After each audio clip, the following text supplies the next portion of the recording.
Thank you for tuning in to the Life of KG podcast. We are all about helping you guys in the beauty industry. Whether you're starting out in this industry or been in the business for years, we want to motivate you, educate you, and support you to grow. Enjoy the show.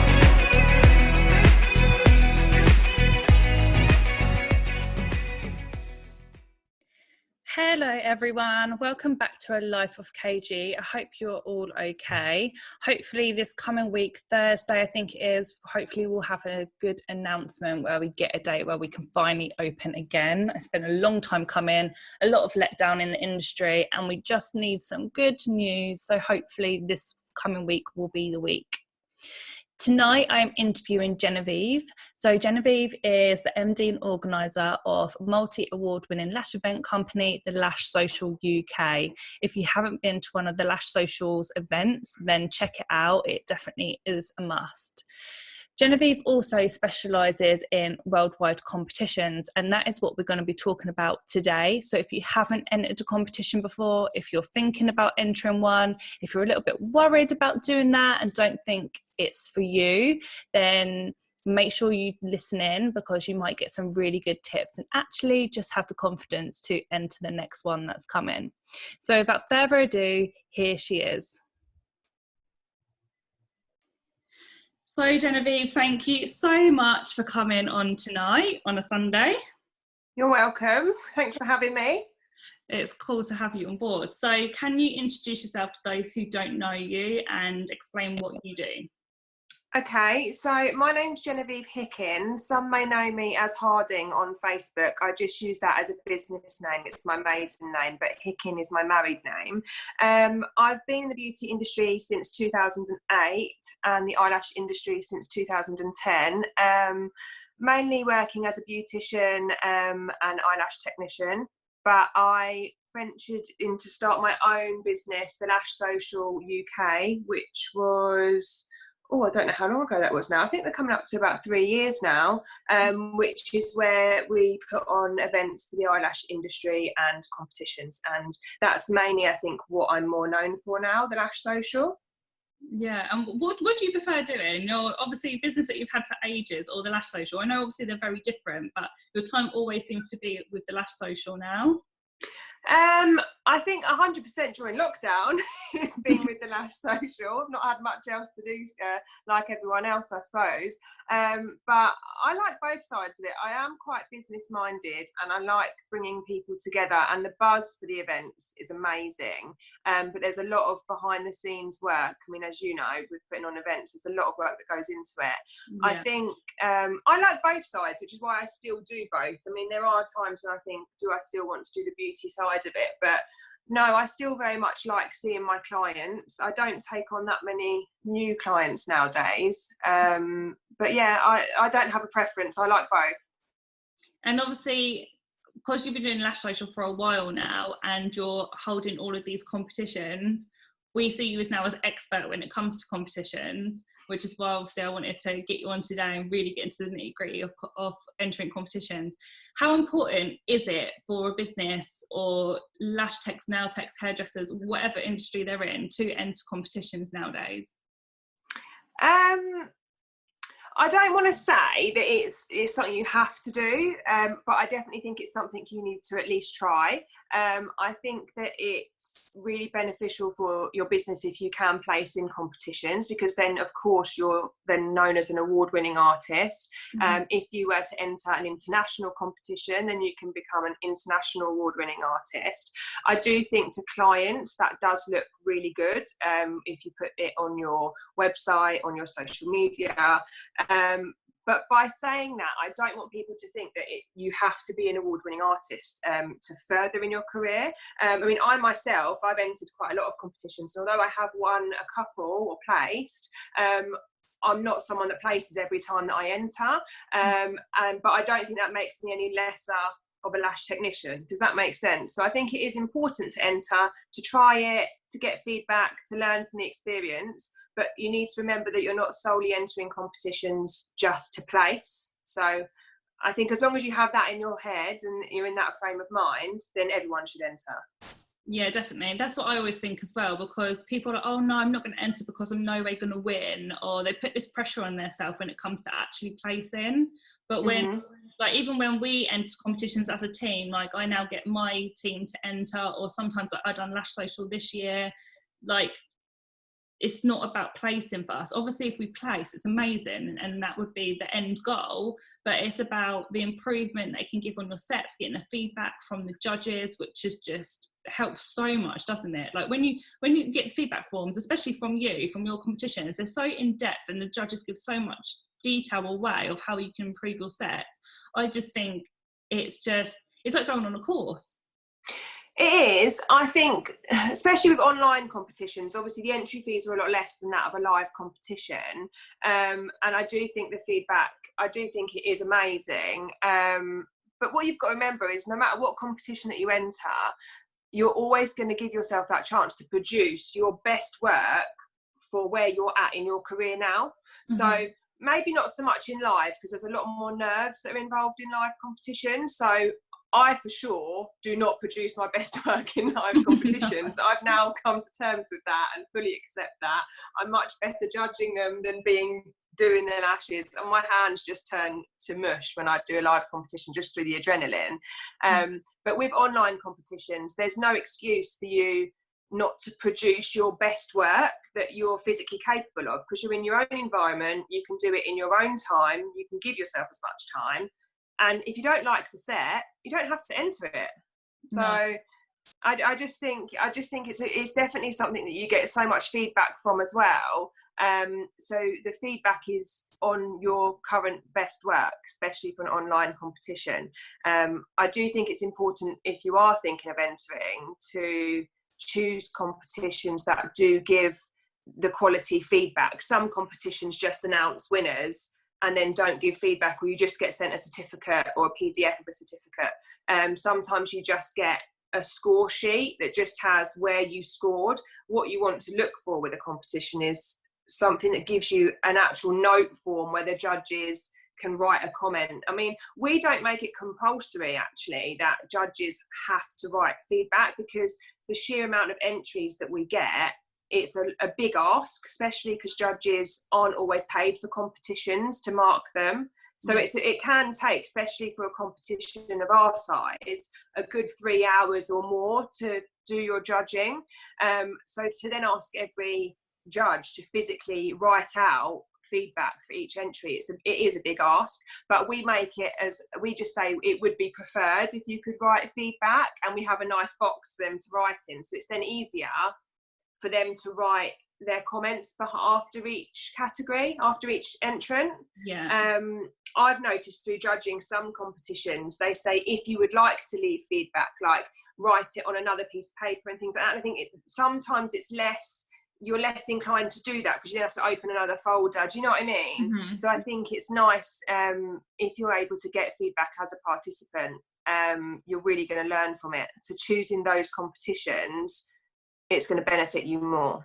Yeah, definitely. Well, obviously you judge, I judge, but what do you think a lot of people are looking for when they are judging a competition? What tips do you think you should give those that are listening in?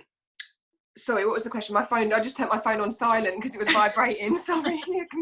What did you say? Sorry. What do you think judges are looking for when they are judging a competition? What tips do you think you can give people? Okay, I've been asked this question quite a lot, and I think it completely depends on the judge. It's really difficult to say generically what judges are looking for, because what I might be looking for as a judge could differ completely to what you're looking for as a judge. So I think the best answer to that question is, if you're entering a competition, research who's judging you and look at their style of work. Really look at what style they like, and I think that will help you with scoring or placing further. Just because if you've got judges judging you that produce really short sets, really like perfect line sets, and you're producing this really textured set of lashes, then obviously they're not going to like your set as much. Do you see what I mean? Unless obviously you're doing like a Kim K. I think me personally, I like do like the neat sets. I don't like those sets you see where they've almost gone so short because they're trying to get more points. I do like to see a bit of length, and I like to judge almost from a client's perspective. So I look at the set and think, if I was that client paying for a set of lashes, would I be happy with them? And that's almost how I think when I'm judging. If they've produced a set that's so short, I almost think it's just done to produce more, to try and gain more points in the competition. I do like to see like a bit more length. But with online competitions, I get quite annoyed if I don't see full coverage. I think because there's almost no excuse for it, because you just need to take more time, and you've got that time with online competitions, haven't you? Cover the inners and cover the outers first. If I see the amount of times that I judge and I see like the inners are missed, but at the end when you're taking those photos, you can see that those inners are missed. Lay them back down, put the pads on, and just get those inners covered. I always say in a competition, cover your inners and your outers first, and then that's already full points almost in those areas. You need to really look at the criterias and really look at what you're being judged on. But I do think it's down to each individual judge as to what they're looking for. It's really hard to say generically what judges are looking for, if that makes sense. Yeah, and every competition is very different and has different criteria, don't they? But that is a really good tip about searching about what style of lashes the judges produce. I didn't even think about that, but it's true, because when I'm judging, I do look at their to give them points of what work looks similar to mine. Yeah, well, because it completely depends on their own technique. If they're lash artists that are known for competing, then they're going to probably be creating like the super perfect line sets, really nice and short lengths. Whereas if there's someone that maybe is just a normal working lash technician, they're probably going to be a bit more out of the box and a bit more what your client wants. So you need to research the type of competition that you're entering and the caliber of judges that you've got. And I would 100% always say, if you don't know the judges, then look at who they are and have a look at their feeds and have a look at what they're known for, because just by doing that you can see, oh, this is the style that she likes or they like. If you produce a set like that, you know you're going to appeal to that judge. Yeah, definitely. And making sure that your model is aware that they're going to be there for hours and that they might have to keep going up and down. Like you said, if you're in the part where you're taking your pictures, you have to take so long on the images to get the correct images. And if you see there's some lashes missing, like you said, laying back down. So you have to have a real patient model so you don't feel like you're rushing, because that's the worst. Yeah. What you've got to remember is that everyone entering the competition is going to be producing their best work. They're not going to allow for those errors, and if you apply a fan or a lash in the wrong direction, take it off and do it again. Because it is a competition, it's not like it's an everyday set that you're doing. You're going to be marked on it, so if you can see the error, then so can the judges. Yeah, definitely. Obviously, there's loads of different competitions out there that aren't just lash competitions either. Would you say that, obviously I say that enter as many as possible and don't just enter lash competitions, and enter salon awards, businesswoman of the year, all of them type of competitions as well. Would you say limit yourself to a number of competitions a year, or would you say just go all out and enter as many as you can? I think it depends on you in terms of how much time you've got. Yeah. If you're someone that just works in salon doing lashes, and when you close those doors, you've not got any other work responsibilities and you've got time, then enter away. The more you enter, the more experience you're going to get. I think slightly differently when it comes to the business awards. Mainly because I'm not sure how accurate they are, the ones that are out at the moment, some of them. I think that I don't know. That's why the Lash Social, we've brought out like a more of an industry related awards. And I think like with yourself as well, like you've brought out, you've got the business awards, haven't you, for World Lash University? Yeah. I think for these ones that are run by lash artists, for lash artists, enter away. But you know, when you get the generic business awards and the massive scale beauty awards, I've done a bit of research on the judges, and more of the judges are business minded and not necessarily in our industry. Does that make sense? Yeah. So I almost think it's still me. I still think rather than just entering away, really research, because some of these competitions, even the business ones, they cost a lot. They may not cost to enter, but if you want to physically go to some of those awards, the awards are they're a fortune. I've stopped entering them mainly because of the cost. I just think it's a bit, I think the last awards that I went to, I must have paid, I think, over £150, and it ended at 11 p.m. They literally just did dinner and the awards, and that was it. There wasn't anything, like no evening. And asked everyone, you're then spending on your outfits, like your hair, your makeup. And I was just like, it's lovely if you get to pick up an award, and we were lucky enough to pick up an award at a couple of the events. But I think it's just important to research. But I think if you've got time on your hands, then 100% enter away, because what have you got to lose? But I would always say, look at what competition you're entering, look at their reputation, look at who's going to be judging you.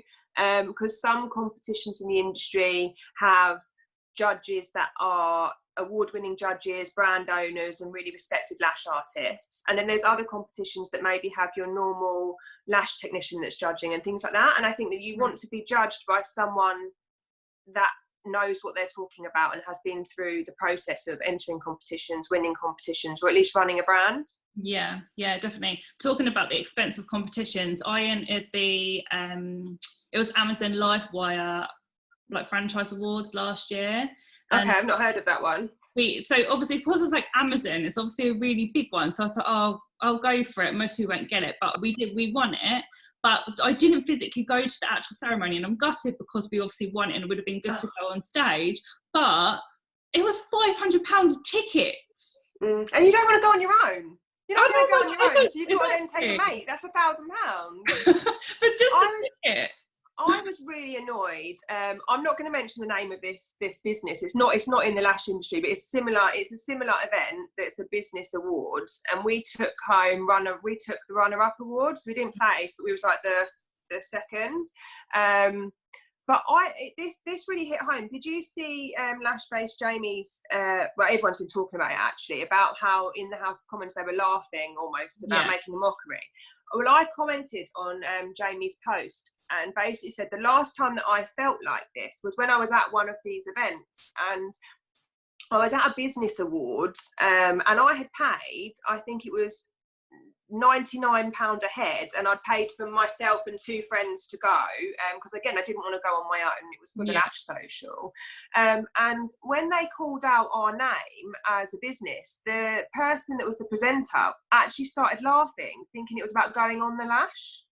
Oh my God. Saying like, oh, what's this business? Is it about going down the pub and having a drink? And I was like, I was fuming, because I was thinking that's my hard work, just because it's not like, okay, I'm not an accountancy firm, or I'm not, do you know what I mean? Like a well-known company. Because there was like Austin's funeral places. There was like some really big named companies there. And I was so annoyed that they almost made a mockery of the name of the company. Even if it was in jest, I think it's not something you would jest about. And I'm thinking, I'm sat here having paid so much money, you're almost making a mockery of my business in front of hundreds of people. Oh no. I was so annoyed. But I just think that you just need to really research the competitions and business events that you're going to. Do you really, really want that award? Is it specific to you, or are you just doing it just for having a trophy? Do you know what I mean? Yeah, especially nowadays. I think back in the day, especially when we started out, competitions were very far and in between. So when you won, it was like absolutely amazing and like blown out the water, because it was such a big event, because everyone would go like try and apply for this one award, because this would only be like one a year or something for our industry. Whereas now there's so many, then everyone's jumping on their starting award ceremonies and competitions, that it's definitely not easy to win, that's not what I'm saying at all, but it's a lot, obviously lots of people can place now because there's so many competitions. Yeah, I think what the industry, I'm just going to say it as it is, I'm sorry. I think what the industry, the people that organise these competitions, they need to be stricter. So as the Lash Social, how we run things is if we get an under full category, so say for instance, okay, you're giving away 3 places, first, second and third. Mm-hmm. If I only get 3 entries for that category, I'm not going to run it, because I want my participants to be judged fairly, and I don't just want to give them a place because there's only 3 entries. Does that make sense? Yeah, definitely. So regardless that they've paid us their money, if I get not enough entries for a category, I will pull that category and refund those entrants, and I'll say to them, look, you've shown us your work, but it's not going to go through to judges because we've had not enough participants enter for this category. We're happy to refund you, and they can then still use that work for another competition. Mm-hmm. What I'm not going to do is almost be greedy as a company and think, oh well, we're still going to run it because they paid us their money, because to me that doesn't make us a reputable competition. Mm-hmm. You've not really been judged, because you would have been judged, but you don't really know where you're at because there's not enough people to put you in against. Yeah. We always say a minimum amount of entries per category for it to go through to judging. And yeah. I think we see quite often in some competitions that are maybe newer competitions or lesser heard about competitions, where they maybe place just one position, and I don't understand that. I sort of think, is it only because one person's entered? I mean, I've had to judge competitions before where there's only been like 3 or 4 entries, and I sort of think, how can it go through to judging? But I just think people that are running competitions, they need to be really strict to keep, like you say, to keep the calibre up. We need to make sure that people winning are worthy of winning, and that they are being judged against other competitors, and they're not just being awarded a place because there's only 3 entries. Does that make sense? Yeah, definitely. Obviously, people listening to this and watching this at the moment have teams, and I think it's really important for, even if you're a salon owner and not maybe a lash artist yourself or a nail tech yourself or whatever it is that you do in your salon, that you then start getting your teams on board to do competitions. So at least you're an award-winning company rather than just an award-winning person. What do you think about that and entering your teams? Do you think that would bring in more business as well? 100%. I see who enters our competition, and I see who enters teams, and quite often I'll see salon owners entering like 3 of their team members, and they'll enter themselves, and all their team members place and they don't. And I think it's so good that either salon owners are taking that step to pay to put their staff into competitions, one, because it's giving them experience, and like you say, they're going to learn from it. And they're not making their staff pay for it themselves. Obviously, having trophies on display in your salon is a great thing to have for clients to see. And like you said, you can have it as an award-winning team. Mm-hmm. And I think it pushes your staff and keeps them on their toes, because obviously you don't want them to just get complacent and just plod. You want them to push themselves. And in order for them to do that, entering competitions is a great idea. I also think the new workshops that I'm seeing, pre-competition workshops, mm-hmm. I think these are great, as long as they're being run by someone who has got the experience, the know-how and the knowledge, and who has placed in many competitions. I am seeing some pre-competition workshops almost come out where I think I'm almost a bit worried about the content. I want people to be gaining really good knowledge. So I think that as long as you're choosing a really good mentor, then pre-competitions are really good, because it gives you a lot of insider information if you haven't competed before. Yeah, because I always say competition work and your normal standard of lashing or nail work or whatever it is that your industry you're in is very, very different. And mm-hmm. I always try and get my team to enter competitions, and I will always say, look, I'm paying for it. This is a competition coming up, who's in? And all of them just sit there like, oh, I don't want to. And I'm like, come on, I'm giving you like 5 hours to do a set of whatever it is. Like, because it's just the time to really show off your work and what you can do. So I say to them, it's not about winning. I don't care if you place or not. Obviously, if you do, it's going to be fabulous to have the trophy up. But let's get some really good portfolio photos and kind of sell it to them that way. Otherwise, they get nervous. So just think, put everything that I've ever taught you into action and just get really, really good portfolio photos after, obviously, when we can put them up after the competition. And then they love it.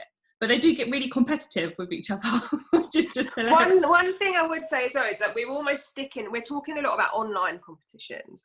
But I think with live competitions, the last time I went, I think it was last year or the year before, I went to the Lash Games at Olympia, and I saw a team of girls walk in, all in their pink tunics, literally like an army walking in, and it just looked amazing. And they were taking pictures of their whole team at the competition, like all competing together. They were having such a good time, and they took some trophies. Some did, some didn't.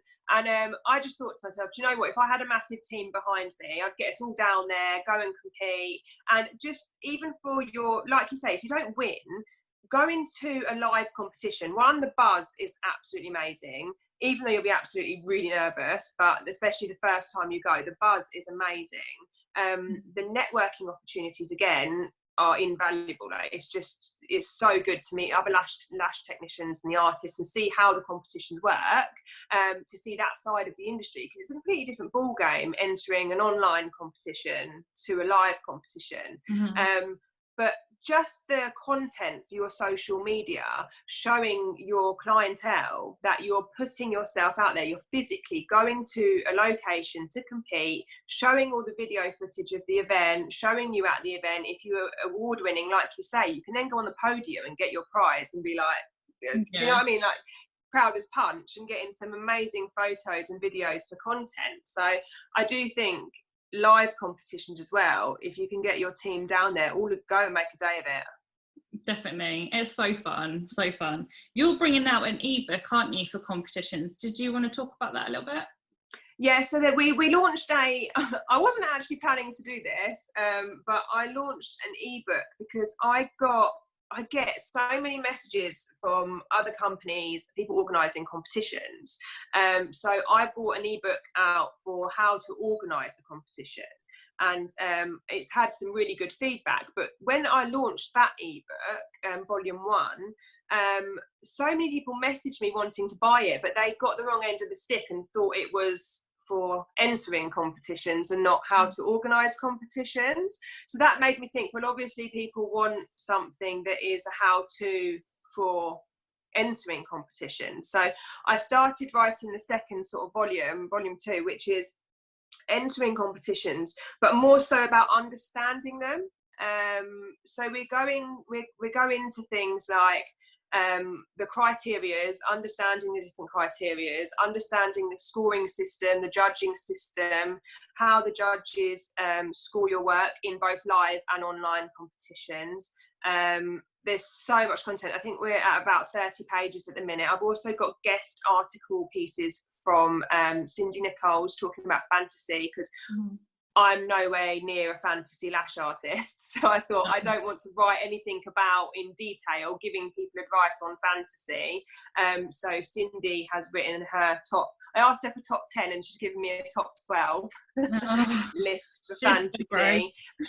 Yeah, and then we've got Marina Litvinova. She's written an article for us on competing, but it's got so much knowledge. I think pretty much mainly everything you need to know about competing, from how to choose the correct model, what how to get those extra sneaky points.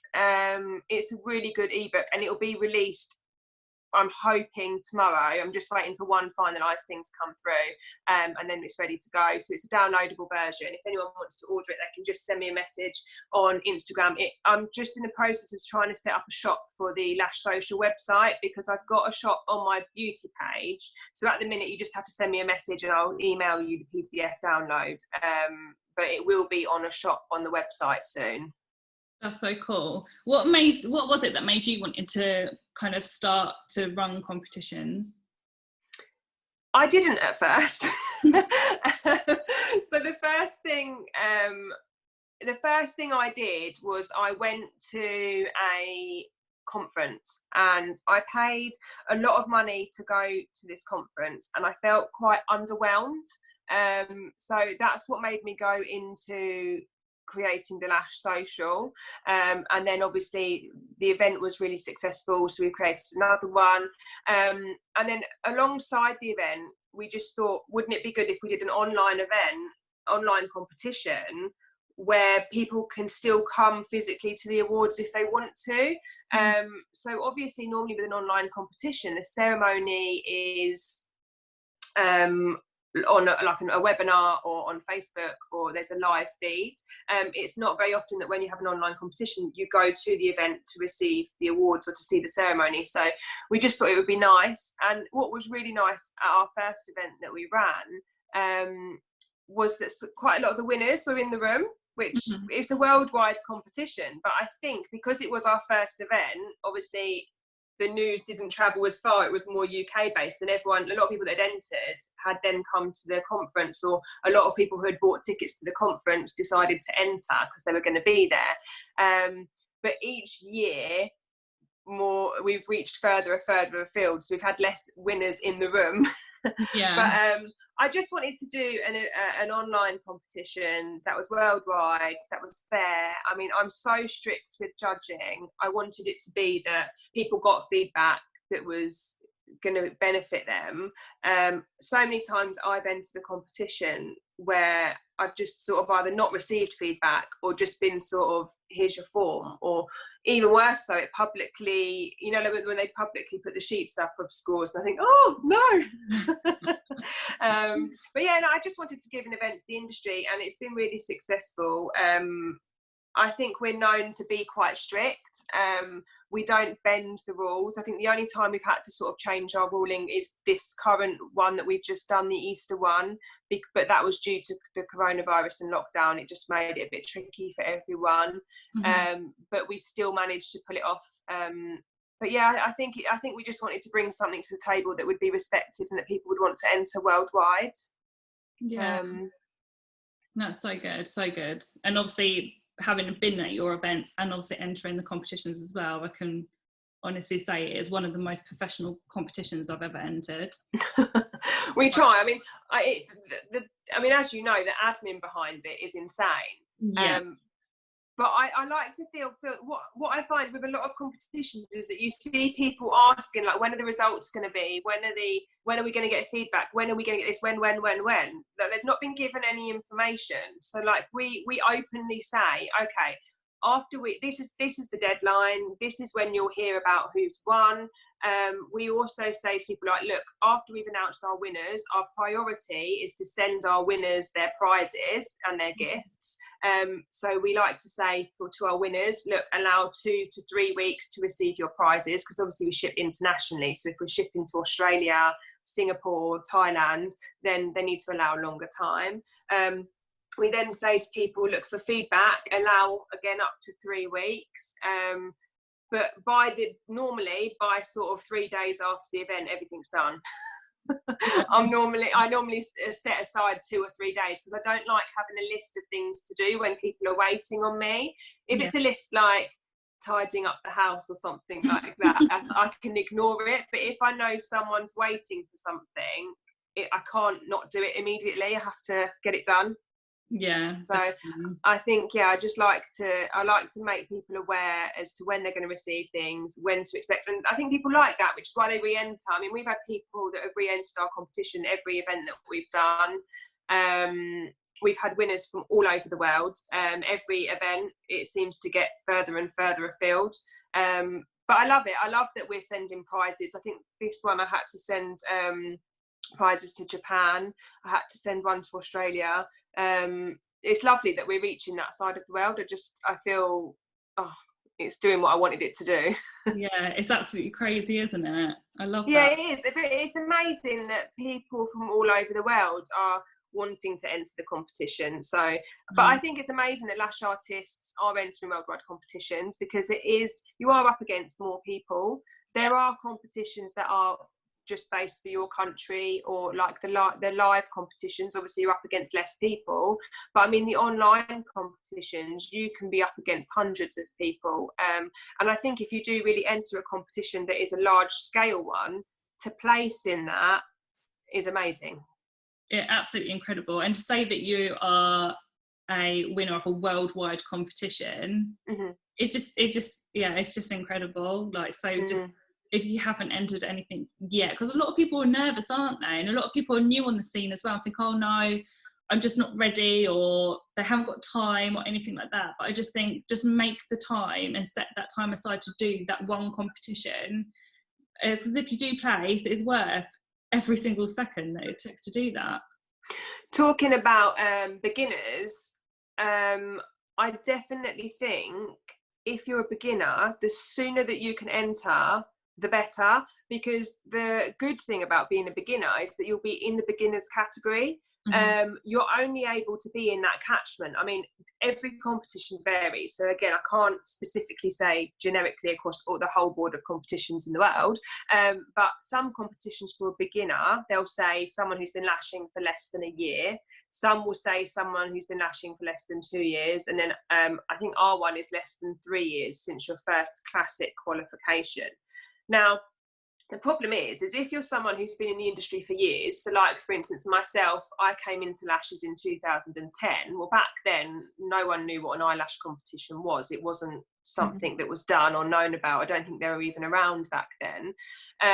So when the first competition that I heard of, I can't remember if it was either Lash Battle or Lash Festival. It was one of them two that was the first competition that I sort of heard about. But even though it was the first time I'd entered a competition, was completely out of my league, out of my depth, did not have a clue what to expect, what to do, how to enter, what they would be expecting. I still couldn't enter as a beginner because I'd been lashing for so long. Whereas if you're a beginner, the sooner you can enter competitions, the better, because you're in that category. You're only going to be judged against beginners. You want to gain the experience before you're categorised as an expert or master. You want to enter as a beginner, get the experience as a beginner, learn your mistakes and errors as a beginner, and then when you hit the next chapter and you're then under expert or master or professional, whatever the competition categorises it as, you've already got that experience behind you. I think if you don't enter as a beginner and then go straight in as an expert, it's so much more of you're going to have a harder fight on your hands, if that makes sense, because there'll be people that have been entering since beginner level. Yeah, definitely. So and I'm always so surprised when I'm judging as well at the beginner levels. But that just, it shows, it's a credit. It is a credit to how far the industry has come in such a short amount of time. Like, if you think, if in 2010, when we had the 0.25s, 0.30s, 15s, if they'd have done competitions then, the sets that would have been produced. Whereas now, because we know so much more about lash health, what the lashes can take, styling the eyes, there's so many more different curls around. I mean, I think I only ever was trained with a J curl, and I think that was pretty much all that there was. I mean, when a D curl came out, I thought it was, I think when the D curl came out, it was super curly, and I thought it was amazing. Whereas now it's not something that I really use either anymore. I sort of went from using a J curl right away to like really curly, because it was like, I've got curl, I can use curly lashes. But yeah, I think it's a true credit to the industry as to how it's come on, because of the quality of the beginners. I always say in our competitions, the standard of the beginner category is, I would say, on par or sometimes better than expert. Yeah, definitely. I've always thought the same as well. It's just incredible. My work wasn't like that 2 years on. No, but it's because of the training that we had. It's 100%. It's not down to you as a lash technician. No, it's to do with the industry and where it was. It was in such an early stage of life when we first started. So no one knew that a 0.30 was not healthy for the lashes. They thought it was amazing. I literally will never forget sitting there with a client, and she was like, she told me about a C curl, and I was like, what's the C And then after, I think there's like one brand in the whole of the UK that produces C curl. This is years and years ago, and I like literally could not believe it. And I was like, no, I love my J curl. I'm not changing. I was told to, I will never forget, I was told to isolate the lash, and the lady that was training me couldn't isolate a lash. So I remember standing over her shoulder thinking, well, if she can't do it, how am I going to do it? And then we had to pick up a blob of adhesive. We had to get a big ball on the end of it, on the end of the lash. And then we had to place it by rubbing it up and down the lash like 3 this. times, yeah. Yeah, no, it wasn't stroking it, it was up and down. And then when we let go, because there was so much adhesive still on there where we'd picked up a blob, we had to get a cocktail stick and rub it up and down the lashes to spread it out. God. That was how I was trained to do lashes back in 2010. And that took you 10 hours to produce? I don't even know what sets that I produced, to be honest. Let's just say I went on more training since then. Yeah, definitely. That's mostly why we're so obsessed with training now. We keep wanting to go on courses because it was so shocking back then. It almost angers me, though, at how much that I've spent personally on training, when I think, well, nowadays people just have to do one training course and the standard is pretty much to where I'm at already now. Yeah. And I've spent thousands, whereas they don't have to almost do that now because the quality of training is so much better. Yeah, definitely. When is the next competition then for Lash Social so people can enter? Have you got the Lash Social competition's running out. Our early bird offer has just ended, though, I'm afraid. So it is full price. I think we're at 55 or 50 pounds. I can't remember how much the tickets are, but it's on the website, thelashsocialuk.com. The competition is running. We've got more categories this time. We've got volume. We've changed our volume to 4D plus, whereas normally we do 3 to 4D. So we've gone for a heavier volume. We've got classic. We've got pre-mades for the first time. Pre-mades have literally gone nuts. I always said that I wasn't going to do a pre-made category.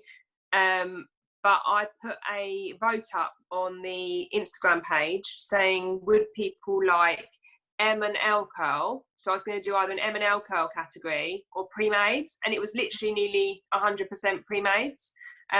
So many people wanted pre-made categories. I think we're also bringing back our mature category. It was such a shame that we had lockdown, because our Easter competition, we had obviously, because that's then, we had 50 plus as our mature category, but obviously the vulnerable, was it 60 or 65? So a lot of the more mature clients that people would have used then couldn't model because of lockdown, but we still did get, I think we got about 8 or 9 entries. So it was a really small category for, I mean, our categories normally have sort of 30, 40 plus per category. But we still ran it because the lashes were amazing, the before and after. So we're bringing back the mature category. It was just refreshing. Someone actually messaged me and said, my doorbell's just rang. But yeah, no, someone messaged me and said, do you do a mature, would you think about doing a mature category? And I said, well, actually, now that you've said it, why not? I think it's something, we always use younger models. So why not bring more of the older generation in? There's no reason to exclude them. Yeah, definitely. That's such a good idea. So where can people find you then on social media? The Lash Social UK is on Facebook and on Instagram, and also on our website. Fabulous, fabulous. Well, Genevieve, thank you so much for coming on today. I'm sure those that want to enter competitions have had loads of information from you, and then they can contact you tomorrow for the ebook, can't they? Yeah, as long as you see it launched on our Instagram, then it'll be ready up for sale. So just keep an eye on our Instagram stories, and as soon as it's for sale, it'll be up on there. Fabulous. Thank you so much for coming on. You're welcome.